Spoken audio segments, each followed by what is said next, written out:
한 분노를 넘었더니 또 다른 분노가 기다리고 있습니다. 임방글 변호사님. 네, 지난 5일 신상공개심의위원회에서 이 고유정 씨의 신상공개 결정이 내려졌습니다. 네. 근데 그 다음 날 공개된 모습은요, 네. 고유정 씨의 얼굴이 아니라 정수리만 공개된 거나 다름없었죠. 그랬었죠. 네, 고개를 네. 숙이고 머리를 풀고 또 옷으로 얼굴을 가려서 전혀 얼굴이 보이지 않았는데요. 그런데 지난 7일 오후 4시 유치장에서 진술 녹화실로 조사를 받기 위해 이동하는 모습이 카메라에 포착이 됐습니다. 네. 그래서 얼굴이 공개가 됐는데요. 우선 머리는 묶어서 얼굴이 제대로 보였고요. 화면에서 보신 바와 같이 포승줄과 수갑으로 손이 묶여 있었습니다. 네. 좀 특이한 건 오른손에 흰색 붕대가 좀 감겨 있는 모습이 보이죠. 어허. 네. 이 고유정 모습을 좀 천천히 볼게요. 지금 보시면 이 진술 녹화실로 이동하는 과정이에요. 그런데 지금 저희가 이제 뿌옇게 처리된 부분은 뭐 이제 인권, 피의자의 인권도 뭐 중요하게 생각해서 포승줄과 수갑 이 부분은 뿌옇게 처리하고 또 주변에 계신 경찰분들은 또 무슨 점입니까? 얼굴 다 공개하면 안 되잖아요. 그래서 경찰관 분들도 뿌옇게 얼굴을 처리해 드렸어요. 그런데 지금 보세요.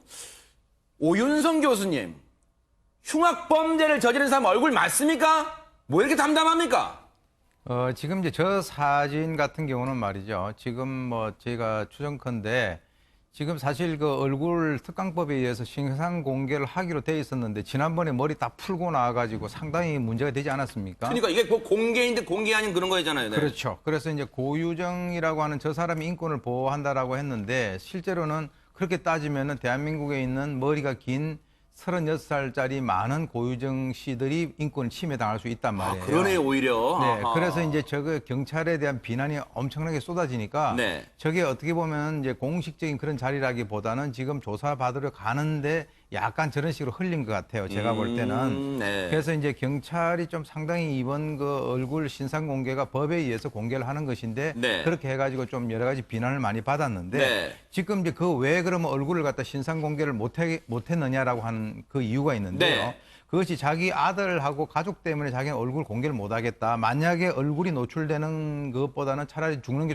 낫겠다라고 해가지고 자살을 암시하는 식으로 해가지고 어떻게 보면 경찰에 대해서 협박을 했단 말이죠. 그러니까 이제 경찰의 입장에서는 뭔가 좀 그 중요 진술을 받아내가지고 사건 수사를 해야 되는 그런 상황이기 때문에 저렇게 만약에 어떤 심경 변화를 일으키게 되면 혹시 어떤 수사에 방해가 되지 않을까라고 생각을 했는데 결국은 어떻게 보면 악수를 둔 거예요. 네. 그런데 제가 볼 때는 지금 그 이유가 아들과 가족 때문에 얼굴을 공개 못한다라고 하는 것을 봐서는 네. 저 고유정이라고 하는 저 사람 같은 경우는 일종의 그 어떤 자기애성 성격 장애 같은 것이 있는 것이 아닌가라고 추정이 돼요. 왜냐하면 굉장히 이기적이고 네. 왜냐하면 자기 아들과 가족을 갖다가 그렇게 생각할 정도면은 그렇게 전 남편 같은 경우도 다른 집의 아들 아닙니까? 네. 또 그 유가족도 생각을 해야 그렇죠. 되기 때문에 그래서 지금 이 그 피해자 유족들이 엄청나게 그 반발을 해가지고 네. 결국 저 얼굴이 모든 국민들에게 공개가 되고 말았습니다. 지금 보세요.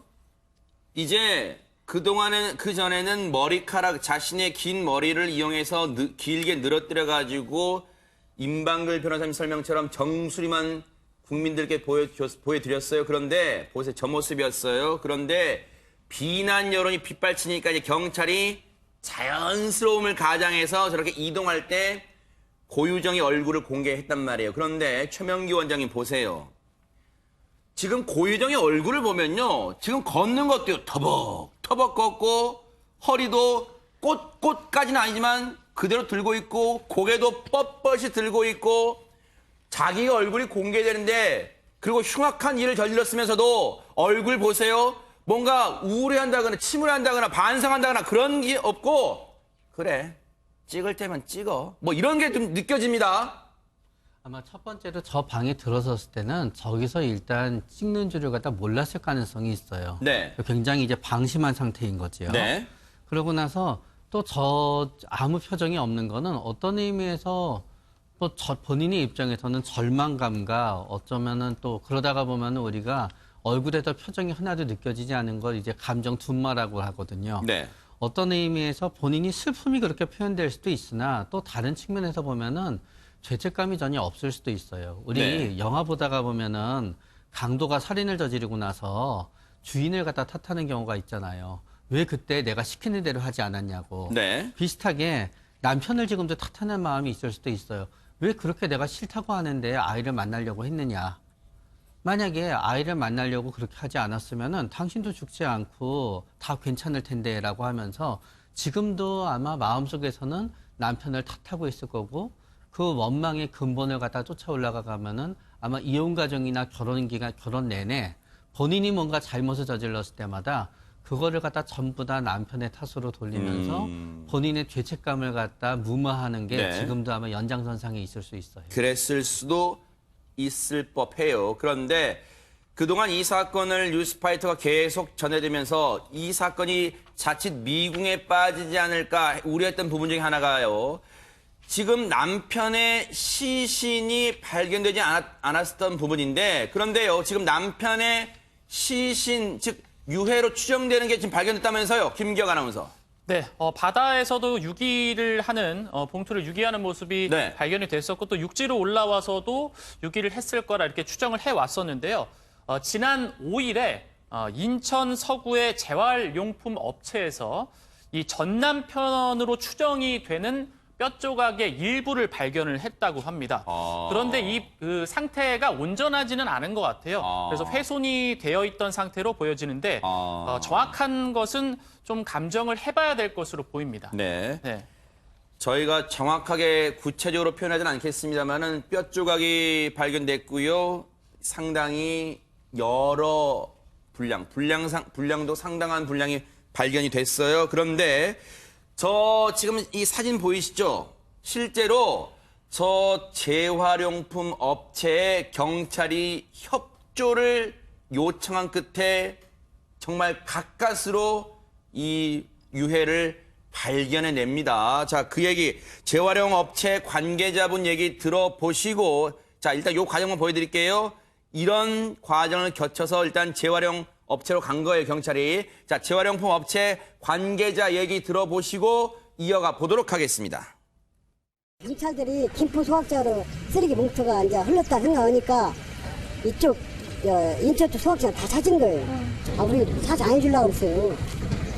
사정 하더라고요. 직원들 다 대기시키고 9시 반까지 특검을 시켰지. 시켜서 불 밝히고 하나하나 다 붙였었지. 우리 늦게까지 9시 반까지 했어요.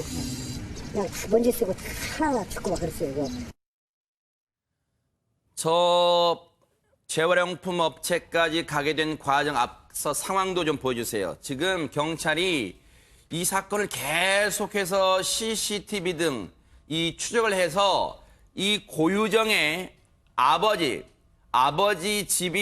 명의 집이 김포에 있습니다. 그 인근을 CCTV를 봤더니 피의자 고유정이 종량제 봉투를 버리는 CCTV를 확보합니다. 그런데 저 해당 아파트는요, 버리게 되면 이게 자동적으로 소각장을 거쳐서 재활용 업체까지 가는 과정을 거친다는 걸 경찰이 알아낸 거예요. 그래서 이동 경로를 추적해서 그럼 이쪽에 있을 수도 있겠구나 해서 재활용 업체까지 가게 됐습니다. 그래서 결국은 앞서 말씀드린 대로 재활용 업체 분들이 정말로 협조를 다 해주셔가지고 지금 피해자로 추정되는, 아직 확정이 안 됐습니다. 추정되는 유해들을 일부 발굴을 했어요. 발견한 겁니다. 그런데 장 교수님, 남은 건 신원 확인일 텐데 우리가 이 뼈 조각을 발견했다고 하면 그냥 신원 확인 될 거라 생각하는데 왜 이게 어렵다고 지금 그런 얘기가 나올까요? 일단은 쓰레기 더미에서 발견된 뼈 조각 자체가 사람의 뼈인지 동물의 뼈인지도 일단 분간을 해야 되는 상황입니다. 일단은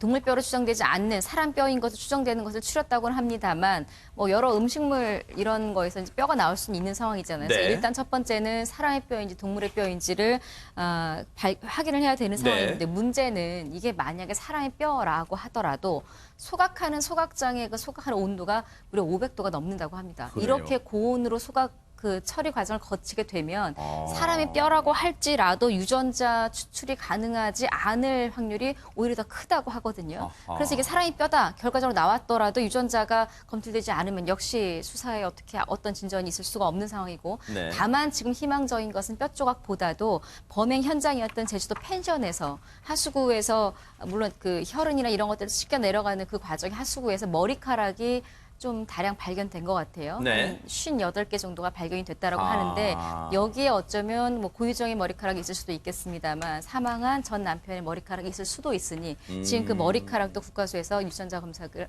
하고 있는 상황입니다. 네. 그런데요, 김기혁 아나운서, 이 피의자 고유정이라는 사람이 이번 범행을 치밀하게 계획한 정황이 담긴 영상이 확보됐다는데 그거 좀 설명해 주세요. 네, 알겠습니다. 지난 25일에 그러니까 전 남편과 펜션에 투숙을 하게 되잖아요. 네. 그런데 고유정은 18일에 먼저 들어왔습니다. 아, 제주도예요? 네, 네네. 그렇죠. 18일과 25일 사이에 이 고유정은 마트에 가게 되는데 네. 이 마트에 간 영상이 찍혔습니다. 네. 지금 모자이크 처리되지 않은 그 오른쪽에 하얀색 티셔츠를 입은 사람이 고유정입니다. 네. 물건을 사서 지금 계산을 하고 있는 도중인데요. 뭐 표백제도 보이고요. 아, 저기 고스란히 보이네요, 진짜. 예, 맞습니다. 아하. 뭐 베이킹 파우더, 고무장갑, 세제, 뭐 청소 솔, 뭐 이런 것들이 구입을 했다고 해요. 지금 부탄가스도 보이고 있고요. 그렇죠? 맞습니다. 네. 예, 여기 종량제 봉투, 종량제 봉투네요. 예, 사는 아하. 것도 보이시죠? 그리고 휴대폰으로 자세히 보시면은 지금 포인트 적립하는 거예요. 하하. 지금 저 이 범행을 위한 도구들을 사고 네. 포인트를 적립합니다. 네.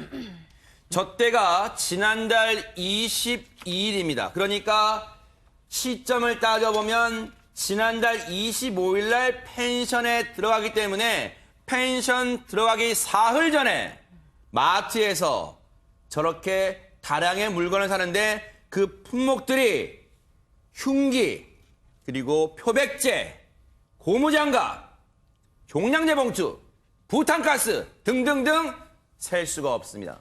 그리고 이렇게 마트를 빠져나오는데 임방글 변호사님 추정을 해볼까요? 표백제와 베이킹 파우더, 물론 흉기도 있습니다만 고무장갑, 솔 왜 구입했을까요?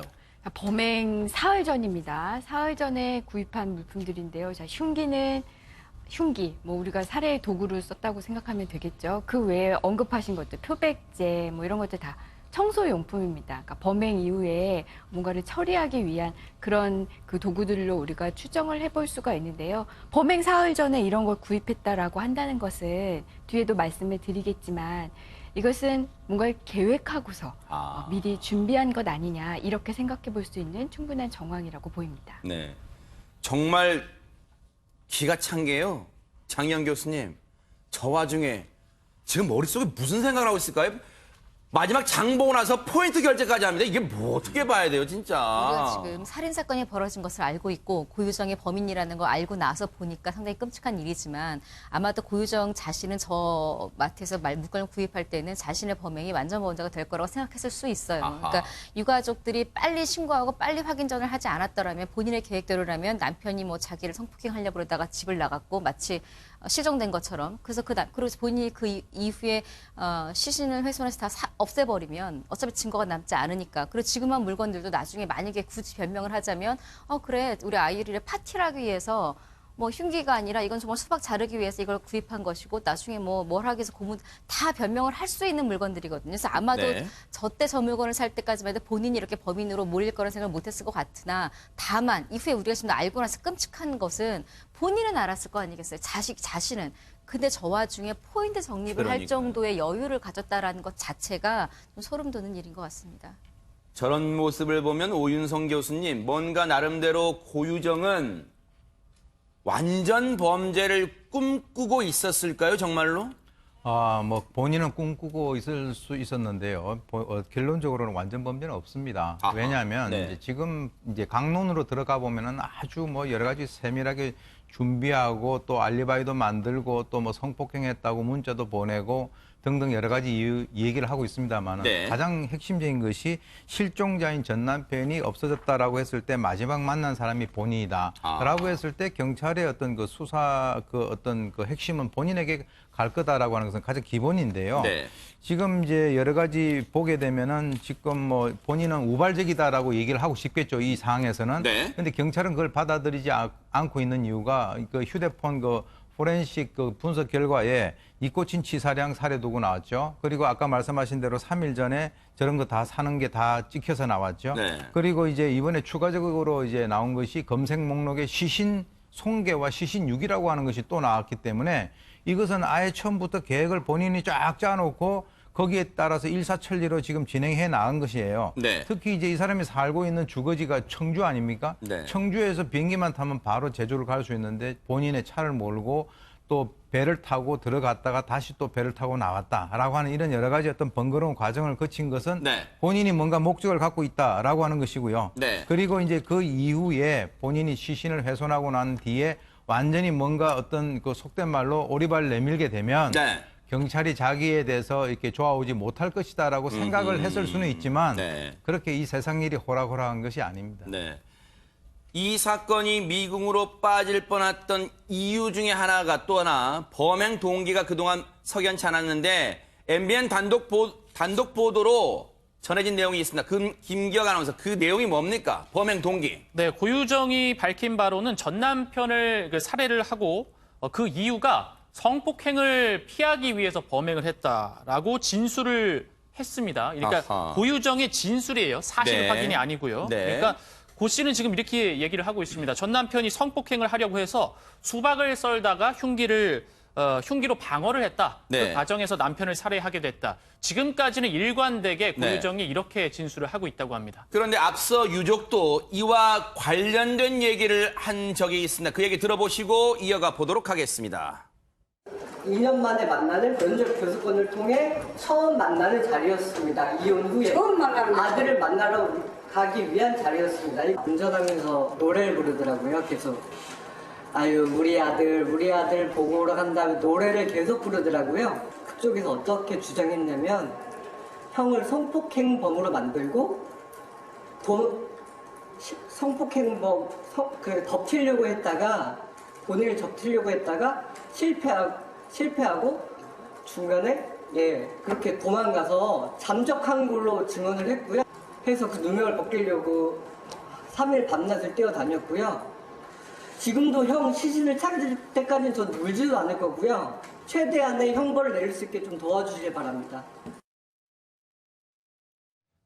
유족들 얼마나 지금 분노가 치밀고 원통하겠어요. 그런데요, 당시에 그날 범행이 있던 날은요, 피해자, 그러니까 이 고유정의 전 남편은요, 2년 동안 보지 못했던 자신의 아들을 보러 가는 길이었어요. 그런데 유족의 동의를 얻어서 저희가 당시 이 피해자분이 운전을 하고 가면서 그 차량 안에 녹화된 블랙박스가 있습니다. 거기서 그 모습 보시고 이어가 보도록 하겠습니다.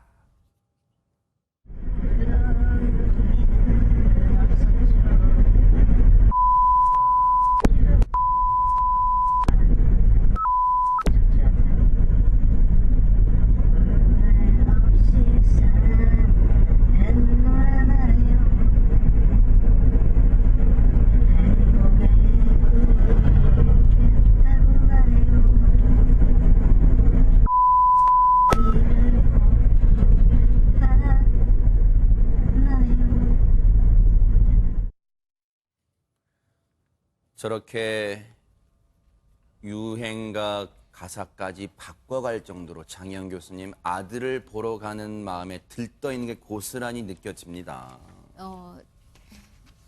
살해된 분이 부른 노래가 들국화의 걱정 말아요 그대라는 곡입니다. 네. 그걸 그냥 틀어놓고 부른 게 아니라 개사를 하죠. 그렇죠.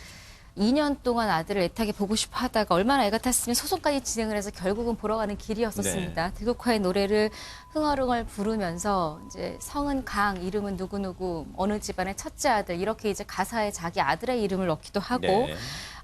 사실은 다른 가사이긴 한데 아들 이름을 부르면서 누구누구를 꼭 보겠다 말해요라고 하면 정말 이렇게 저걸 좀 유족들이 봤을 때 얼마나 가슴이 아플까 싶긴 한데 그 당시 저 남성의 마음이 고스란히 드러나 있는 육성 노래입니다. 유족들이 가슴이 아픔에도 불구하고 저 블랙박스 영상을 공개한 이유는 지금 현재 그 아들은 어쨌거나 생존해 있잖아요. 그 아들이 나중에 커서 이제 아버지를 더는지 모르는 상태로 이제 어른이 될 텐데 그 남겨진 조카가 아버지가 생전에 너를 이만큼 보고 싶어 했다. 너를 이만큼 사랑했다라는 걸 전해주고 싶어서 이 영상을 공개를 하기로 했다라고 했고요. 어쩌면 이게 유족 남동생의 이야기입니다. 본인의 형이 그 아들에게 남긴 마지막 노래 선물이다라고 생각을 해서 이 영상을 잘 보관을 하기로 했고 또 이렇게 공개하게 됐다라고 밝혔습니다. 최명규 원장님, 6살 아들은 평생 이 사실을 모를 수는 없을 거예요. 맞습니다. 네. 어떤 의미에서 저 아들을 갖다 쭉 보여주지 않고 그거는 보유정의 이 남편에 대한 최대의 복수였을 겁니다. 그리고 이 남편은 강씨 집안의 첫째 아들이었기 때문에 이 아들이 너무너무 귀한 아들이었지만 고유정은 절대로 우리 아이를 갖다 강씨 집안의 첫째 아들로 만들어줄 생각이 없었던 겁니다. 그렇기 때문에 그 복수심이야말로 우리 보통 사람의 마음에서는 절대로 살해의 동기로 이해가 되지 않으나 사실은 바로 그 복수심이 고유정의 가장 중요한 살해의 동기였다고 저는 생각합니다. 네. 근데 이 와중에 오윤성 교수님, 경찰이 초동 대응이 좀 부실했다 이런 지적이 지금 언론 통해 나오고 있습니다. 지금 이제 제주 지역에 있는 주민들이 경찰들 수사를 바로 하라 이렇게 지금 항의를 할 정도인데요. 지금 이제 관할 경찰서장은 이렇게 얘기를 하고 있습니다. 네. 이게 이제 그 아동이 아니라 성인 실종이기 때문에 그렇게 초기에 바로 이렇게 대처를 하지 못했다라고 얘기하는 것은 이해는 할 수 있지만 가장 핵심적인 것이 이 CCTV를 바로 이제 피해자의 동생이 구해가지고 줬단 말이에요. 아하. 그러니까 처음에 이제 그 신고를 받고 출동한 사람은 그 안에 그 저기 CCTV 즉 덤이라고 해가지고 네. 가동되지 않는 그것만 보고 갔는데 실제로는 한 10m 떨어진데 주택가에 CCTV가 있어가지고 이번에 지난번에 왔다 갔다 하는 거 네. 나온 게 바로 그 피해자 그 유가족이 제출한 것이고요. 세상에. 최근 들어가지고 이제 경찰들이 어떤 사건 수사를 하는 데 있어서 CCTV를 피해자 또는 피해자 유가족들이 구해가지고 주는 이런 것들이 상당히 많이 그러니까요. 얘기가 되고 있습니다. 네. 이 경찰은 아주 이제 뼈아프게 들어야 되실 것 같고요. 네. 그다음에 또 하나는 이제 펜션 주인이 반발을 한다라고 해가지고 현장에 그 어떤 그 폴리스 라인을 갖다 제대로 치지 않아 가지고 현장을 표백제로 훼손을 해버렸단 말이에요. 그래서 이것은 수사에 있어서 가장 그 초동 수사의 중요한 점인데 이거는 사실은 누군가가 책임을 져야 될 정도의 중요한 그러니까요. 사안입니다. 네. 그래서 경찰이 빨리 이런 그 수사에 대한 어떤 국민의 신뢰를 빨리 회복을 그러니까요. 해야 된다. 저는 이렇게 봅니다. 네.